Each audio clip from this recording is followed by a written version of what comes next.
ഇന്ന് നല്ലൊരു മഴയുള്ള ദിവസമായിരുന്നു. ചെടികളെല്ലാം നല്ല മഴയത്ത് എൻജോയ് ചെയ്യുകയാണ്. കഴിഞ്ഞ വർഷത്തെ ഡാലിയാണ് ഇപ്രാവശ്യം കിഴങ്ങിൽ നിന്നുണ്ടായി നിൽക്കുന്നത്. ക്രേപ്പ് മിറ്റൽ എന്ന് പറയുന്ന ഒരു ചെടിയാണിത്.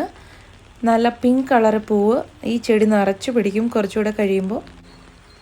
പിന്നെ നമ്മുടെ ഗാർഡൻ ഫുള്ള് കാട് പോലെയായി. പക്ഷേ കാടല്ല കേട്ടോ, ഇതെല്ലാം നമ്മുടെ ഓരോ പച്ചക്കറികളാണ്. ഈ ഇടയ്ക്ക് 3-4 മഴ കഴിഞ്ഞപ്പോഴേക്കും എല്ലാം നല്ലപോലെ വളർന്നു വന്നു.